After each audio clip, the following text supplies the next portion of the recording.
अस्सलाम वालेकुम दोस्तों, ड्रामा से कठपुतली में आने वाली एक साथ मजीद दिलचस्प होती जा रही हैं। अयान के घर में काम करने वाली बुशरा ये बात जान चुकी है कि अरीबा अयान से शादी करना चाहती है और वो ये भी जानती है कि अरीबा अपने मकसद को हासिल करने के लिए हर हद तक जा सकती है। इसलिए वो इरादा करते हैं क्यों ना अरीबा को लूटा जाए।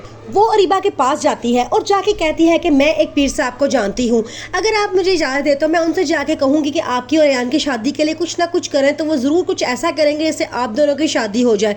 ये बात सुनकर अरीबा की आंखें खुली की खुली रह जाती हैं। वो कहती है अच्छा कौन से पीर साहब हैं? तो वो बताती है कि बेगम साहब भी उसके पास जाती हैं। वो मुझे अक्सर कह चुकी हैं कि ताबीन और अयान की शादी के लिए कुछ करवाओ, लेकिन मैं उनको ये बात कह के इनकार कर देती क्योंकि मैं जानती थी कि आप अयान साहब से शादी करना चाहती हैं। अरीबा कहती है ये तो तुमने बहुत अच्छा किया है और वाकई ऐसा ही होगा, मैं ही अयान से शादी करूंगी, लेकिन मुझे इसके लिए क्या करना पड़ेगा।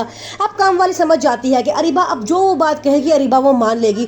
वो फौरन कहती है कि उनको कहीं 2-3 लाख रुपए चाहिए, अगर आप वो दें तो वो आपका काम करने के लिए तैयार हो जाएंगे। अरीबा कहती है इतनी बड़ी रकम मैं कहाँ से लेके आऊंगी, लेकिन तुम फिक्र ना करो, मैं कोई ना कोई बंदोबस्त कर लूंगी और ये रकम तुम्हारे हवाले कर दूंगी। फिर तुम उनसे कहना कि मेरी और अयान की शादी लाजमी होनी चाहिए। फिर अरीबा इस खोज में लग जाती है कि उसे पैसे कहाँ से लेने चाहिए। फिर उसको याद आता है कि पप्पो ने ताबीन के लिए कुछ जेवर संभाल के रखा है, क्यों ना उसको चोरी किया जाए। वो पप्पो एक कमरे में जाती है, अलमारियां खोलती है तो वहाँ पे उसे जेवर मिल जाता है। वो जब देखती है तो उसकी आंखें फटी की फटी रह जाती है क्योंकि इतने ज़्यादा बड़े बड़े सेट होते हैं जेवर के। वो कहती है क्यों ना मैं एक चोरी करूँ। फिर कहती है जब मैं चोरी करनी है और इल्ज़ाम भी लेना है अपने साथ तो क्यों ना मैं 2 सेट चोरी कर लूँ। अरीबा वो दोनों सेट चोरी कर लेती है और कमरे से जा रही होती है। उसका ख्याल होता है कि अयान अभी घर नहीं आएगा क्योंकि काफ़ी रात हो चुकी होती है। जैसे ही वो पूरे कमरे से बाहर निकलती है उसे सेट दोनों पीछे छुपाए होते हैं। फ़ौरन अयान अंदर आ जाता है।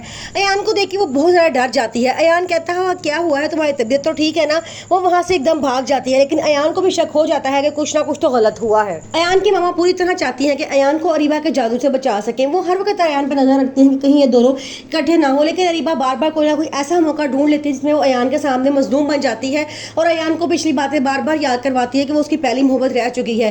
अयान भी सारी बातें भूल चुका होता है और अरीबा को दोबारा से अपनाना चाहता है और ये बात उसकी मामा नहीं चाहती। वो चाहती हैं कि ताबीन ही उनके घर की बहू बने, क्योंकि वो अरीबा के अज़ैम से जानती हैं कि अरीबा ऐसी खतरनाक औरत है कि अपने मकसद को हासिल करने के लिए वो किसी को भी नुकसान पहुंचाने से गुरेज नहीं करेगी। दूसरी तरफ ताबीन अब जिंदगी में आगे बढ़ चुकी होती है। वो बहुत अच्छी जगह पे जॉब कर रही होती है और एक मुतमईन जिंदगी गुजार रही होती है। उसके मामा पापा भी उसको देख के बहुत खुश होते हैं और कहते हैं कि हमें आज काफ़ी अरसे बाद अपनी बेटी के मुंह पे मुस्कुराहट नजर आई है। वो उसको बहुत सी दुआएं देते हैं और कहते हैं कि अल्लाह ताला हमारी बेटी को हमेशा खुश रहे, इसी तरह वो हंसती और मुस्कुराती रहे। आगे से ताबीन कहते हैं कि जब दिल पे सारे बोझ हल्के हो जाएं तो इंसान के चेहरे पे नजर आ ही जाता है कि वो बहुत खुश है।